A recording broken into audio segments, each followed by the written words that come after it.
Good morning, everybody. Waiting on thumbs up from the back row here. There's one, couple, three, four. We're so close. Okay. Just one more on the end. Stephen, you can have a chair if you want one.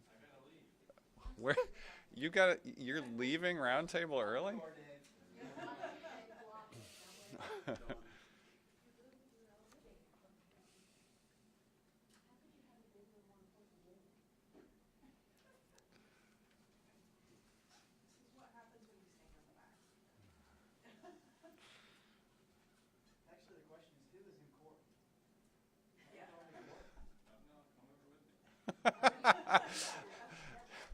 Dave, can you step out with Stephen when he leaves and just see where he goes next?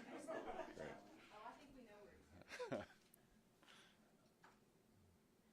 All right. Well, we want to start on the topic of public health.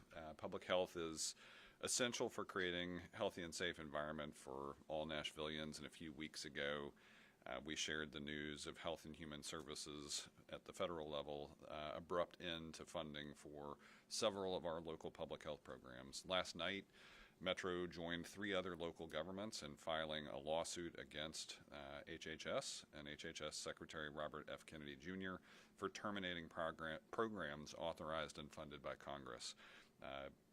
We know a court has already temporarily blocked HHS's actions in a lawsuit brought by 17 state attorneys general, but that ruling only protects those states. Nashville and the others joining this suit are in states not covered by the injunction. Congress explicitly intended these public health programs to continue after the pandemic to build long-term health resilience.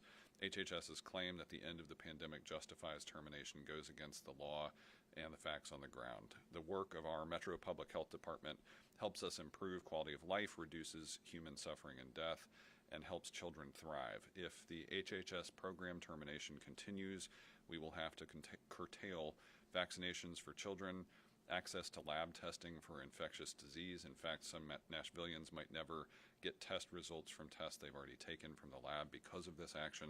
Termination of the community health worker program that funded health screening and resource navigation across 5 health clinics, and elimination of a planned expansion of health services to our unhoused population. Our lawsuit contends that a new president does not have the authority to terminate grants entered into by the federal government under laws and appropriations passed by Congress. As the federal judge told a government attorney on Wednesday, we don't have a king. In federal court in Charleston, South Carolina this week, the judge correctly noted that the Trump administration was seeking to effectively change laws without going through Congress. Comments came during a hearing on a separate lawsuit we are a part of, brought by the Southern Environmental Law Center and Public Rights Project on behalf of 13 nonprofits in 6 cities, including Nashville. On Wednesday, attorneys asked the court to issue a preliminary injunction to stop the Trump administration from freezing federal grants for critical programs ranging from both energy-efficient affordable housing to food access for communities and support for local farmers. We had 2 grants that would be affected here, $5 million for EV charging stations and $9 million for multimodal connection from Casey to East Bank in East Nashville. The federal judge expressed concern that the Trump administration did no case-by-case analysis on the grants, instead opting for mass termination, and requested additional information from the federal government before making a ruling. In particular, he asked that they provide information as to why each of the frozen or terminated grants at issue in this case have been or are in the process of being frozen or cut.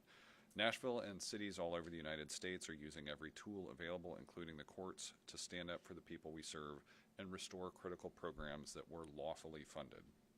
We did, however, receive some positive news out of Washington this week. It appears the Environmental Protection Agency will be moving forward with the Clean School Bus Rebate Program following a review required by a recent presidential executive order.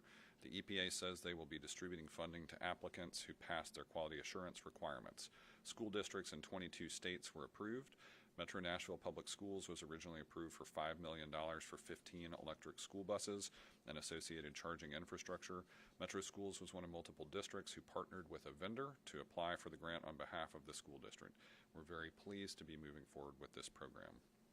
This week, the Metro Nashville assessor released 2025 reappraisal data for Nashville property owners.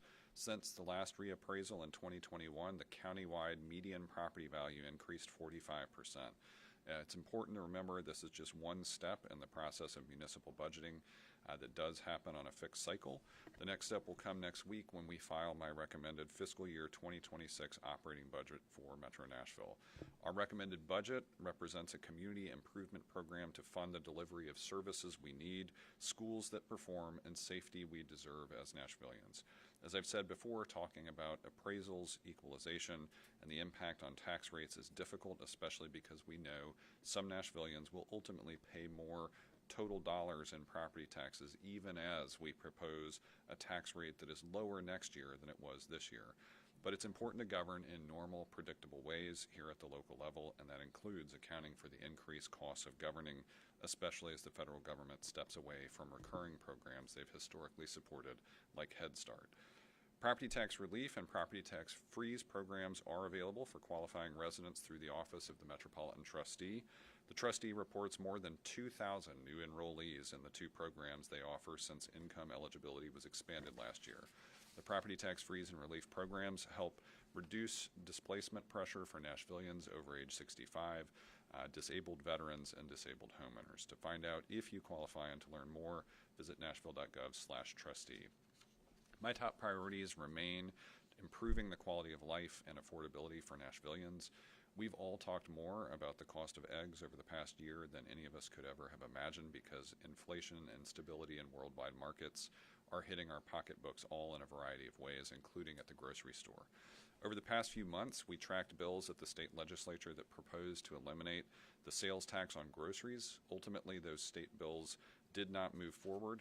As they were moving through the legislature, though, we were putting together our fiscal year 2026 budget and initiating work to reduce or eliminate the local option sales tax on groceries in Nashville. Unfortunately, state law as currently written will not allow it. While state law allows city governments and county governments to lower the sales tax rate on food and food ingredients, it omits metropolitan governments. Both the Metro Department of Law and the state confirm Metro has no current legal ability to lower our local option sales tax on groceries. It is a flaw in how the state law is written. This is disappointing. We are trying to leverage every tool to improve affordability in Nashville, especially in tight fiscal circumstances. We will propose language to clarify state law to include metropolitan governments next year. Nashvillians deserve it, and with the price of eggs and many other things continuing to rise, this is a conversation we are committed to carrying forward. By next year at this time, we hope to be able to provide relief on the cost of groceries in Nashville. We're preparing to welcome a new member to the mayor's office team. Phyllis Hildreth will be joining the mayor's office as Nashville's first director of an Office of Youth Safety. Phyllis is the perfect person to lead this work at the nexus of safety, health, and opportunity for young people in Nashville. Phyllis's passion for supporting young people goes all the way back to her childhood, where she watched her father support kids in her community as a high school guidance counselor and Sunday school teacher. She served most recently as the chief of staff at American Baptist College.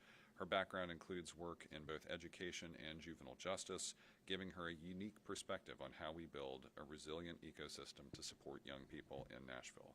The Office of Youth Safety will focus on preventative work and will use data, research, and dialogue to inform Metro's investments in youth violence prevention and restorative programming, and to focus on our young people most threatened by cycles of violence. This marks a critical step in creation of this office, and I want to thank the young people who brought this forward and continue to advocate for this work, as well as the community organizations and elected officials whose support helped lay the foundation for the Office of Youth Safety. In another staffing note for the mayor's office team, I am pleased to announce Justin Gaines has joined us as Director of Advancement for the mayor's office. Justin and his team work to identify funding opportunities and partnerships to bolster the work of the office and that Metro government is doing. In this environment of federal instability, the work of his team is only increasing in importance, and I'm grateful to Justin for the work that he and that team will do in the months ahead. Finally, this weekend, we've got several exciting events across the city, including many that are family-friendly and all ages. Come down to Riverfront Station this evening just after 4 o'clock for Ticket to Ride, one of our Transit Month events. That's one of my favorites. You can ride the WeGo Star out to Donaldson for free and enjoy food and refreshments at Party Fowl out there in Donaldson. It's a great way to experience the train, Then Saturday morning, I will be out early with tens of thousands of Nashvillians and visitors for the Rock and Roll Music City Marathon, cheering on runners. Then I'm heading over to Jefferson Street for our Let's Color Jefferson Street event, where we will adorn the corner of Jefferson Street and Rosa Parks with new artwork in partnership with multiple community organizations. Anyone can come out and volunteer to help us paint, and I can't wait to see people out all over the city this weekend. And with that, happy to take questions. Yeah. Can we talk some more about the lab test results and people who might not be able to get them once they've already been tested here? Yeah, I mean, this is a position where we've already had to eliminate 5 employees from the Metro Public Health Department. And Wally, I know Director Dietz is here from the Department of Law. I don't know if you want to comment further on how this factors into the lawsuits. Thank you, Mayor. Yes, that's one of our real concerns here, because there was no notice in advance that they were winding down this program. So the order came down to shut down the program immediately that day, that no further work would be paid for by the federal government. That means some Nashvillians who took lab tests and are waiting back for lab results may not get them because of the federal shutdown. Can we talk about what kind of lab tests they were getting?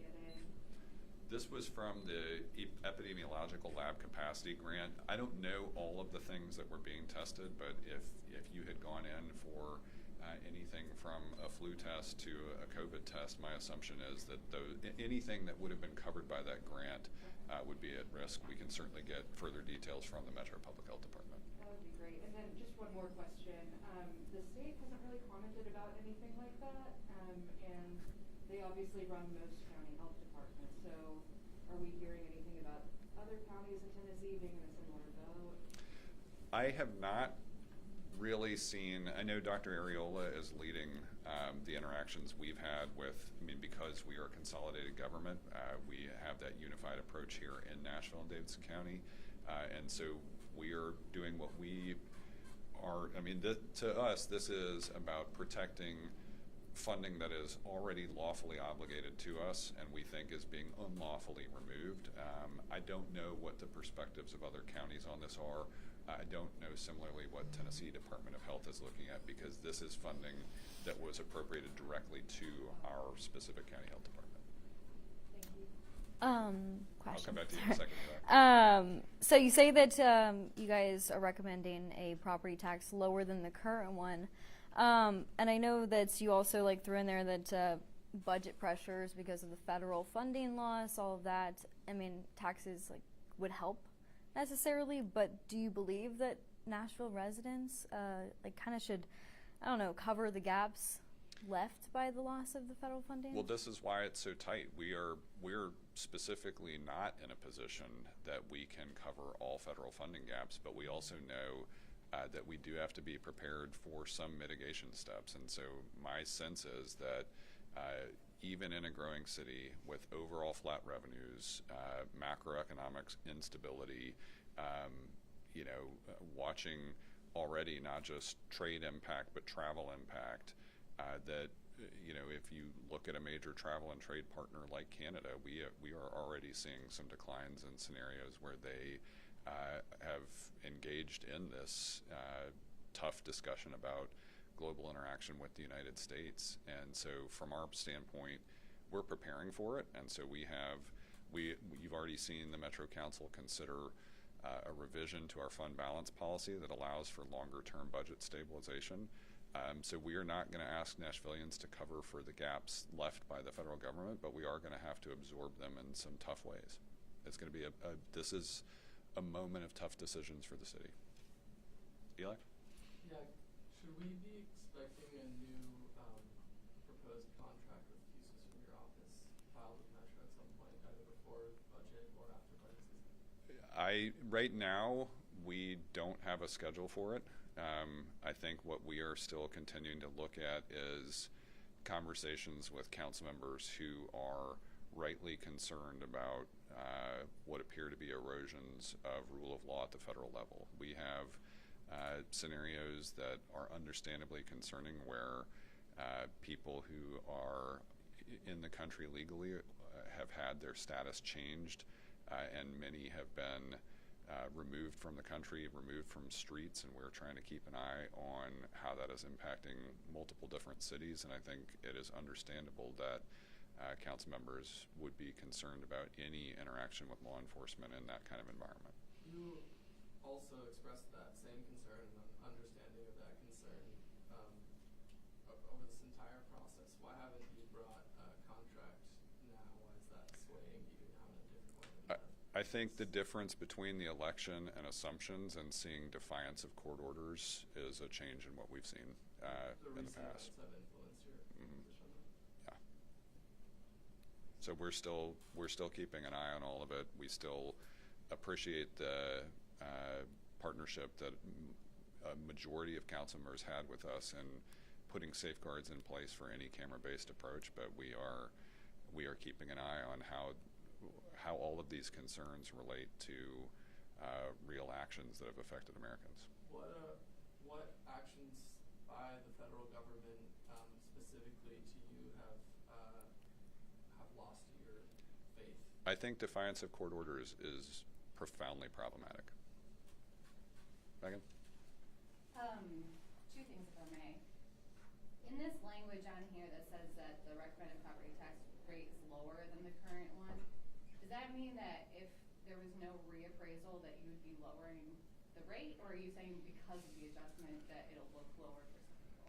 Well, it won't look lower. It will be materially lower. I think what you've seen over the history in Nashville is two things that are happening simultaneously. Across the city, property values have continued to increase. We've become a city that's in demand, a city that is growing. And because of the required state law around equalization, the property tax rate continues to come down. And then along with that, you look at the cost of governing. And so you'll be able to see next week where every single dollar we are proposing within the fiscal year 2026 budget on the expenditure side is targeted and what the increased costs have been within Metro. And so all three of those things interact together. I know we have seen a range even in our own staff of how impactful the reappraisal process has been to people. And I know that's been a talk of the city over the past week. It's confusing. So are you saying that will you be taking in more revenue than you did before last year? We do expect that there will be a total increase in revenue, but it's also, it'll be different for different people because of the reappraisal. Correct. It just gets really confusing. So I wanna make I sure you agree. clarify that. Yeah, I agree. Some people's might be lower. Some people's are going to be much higher, but that's because of the reappraisal. And of course, Right. I'm just asking, is the revenue that you're asking for going up? And you're saying yes. Yeah, and just like in so we got a little bit off of cycle. Historically, you have typically seen across Metro's entire history, property tax rate conversations happen in the appraisal year. 5 years ago, we stepped out of that cycle, but even then, in that appraisal scenario, you did see some people actually paying less in overall property taxes while others paid more. We're still digesting all of that data right now. Are you looking to do more regular ones? I know that we kind of talked about doing them more often. And also, it's the end of General Assembly. If you have anything that really you liked or didn't like that you saw, could you go over that? Yeah. I will say, from the standpoint of the appraisal cycle, we have worked with the assessor and the comptroller. Right now, we're looking at a 3-year appraisal plan, and then we'll continue to evaluate where we want to be. But I think there are a lot of advantages to the comptroller recommended approach to appraising at least more frequently than every 4 years.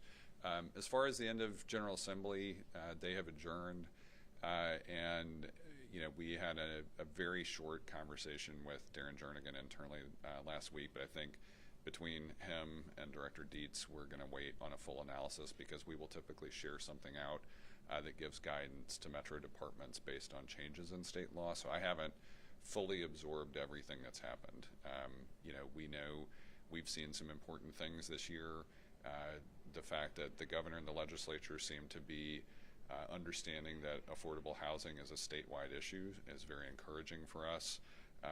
We think that there are some tough conversations around immigration policy with regard to education, and I think Metro schools, and we are relieved that there don't seem to be any significant changes to how students can continue to show up to school and have great learning opportunities here in Nashville.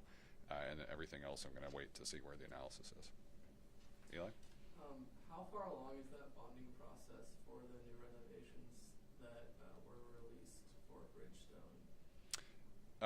It is not very far along. This seems to be, more than anything, as far as we can tell, an announcement of intent, and so we have not really engaged in any kind of formal negotiation with them about what their plans for expansion and renovation mean in terms of the existing deal. Are you concerned about using the general fund as a backstop in the way that it was used to borrow for the Titans, or are you going to allow that to potentially be part of the bond agreement? I would say there has been widespread acclaim for the way the Predators deal uniquely has taken pressure off of the general fund, and so I want to make sure that we don't take extraordinary steps away from the framework of the deal right now, but we haven't really started those conversations. So, but it's not a bright line for you. You would consider, based on what Jeff Holden says, you'd consider backstop or not. You don't have a decision on that. You don't have a decision on that yet. I want to evaluate the overall deal, see what the overall proposal is, and we'll see what we come up with after that. But that has not been, there's not a hard and fast proposal that they've made yet. We just know what their anticipated plans are. Release the awesome pictures first. That's And they have released the awesome pictures. Let's do 2 more. Yep. And going back to like the property tax thing, I know that it says that you're recommending a lower rate, but who has the final say there? Ultimately, this is a conversation where the mayor's office recommends a budget, the finance director, based on the appraisal data, we will have a certified tax rate that the finance office certifies, but the final decisions about what is in the budget remain with the Metro Council. Last question? One more? I can do it. Nothing? I'll do it. Okay. I got it. All right. Going back to last Friday, I know that we talked about a little bit about LPRs and how it was like kind of on the council. They need to bring legislation to you. We can propose something. We just, I guess I would say in looking at their responses to things, including things that have happened within the Metro Council, I would say it this way: I would not expect a majority of council members right now, if they can't even bring a resolution requesting it to passage, then it's going to be very hard to propose something that they would support right now. So we, similar to FUSIS, we are continuing to stay engaged with key council members, including on the Public Health and Safety Committee, on the Budget and Finance Committee, and that is an ongoing discussion. All right, one more. It's like a kind of. You already had a twofer off the top. I really tried to get them all in there. This runaway grand jury, I know that the DA might be considering having the next grand jury look at the cases that were the no bills or whatever. I can't remember the terms. You know what I'm talking Yep. about. Would you support the DA in certain circumstances, maybe with some of the more, like the murder cases and some of the more aggravated assault cases? Would you support the DA if they decided to bring those back before a new grand jury? I would say our overall focus as a city and a metro government is on the safety of Nashvillians. I'll be observing that, but I don't have enough information about what types of cases the DA would be looking at. I don't have enough information about what sort of the judicial outlook on the composition of the grand jury has been. So I don't have a ton of comment on it yet, except that we're going to maintain a focus as a local government on safety of Nashvillians. Yep. Thanks, everybody. Thanks, everybody. Thank you.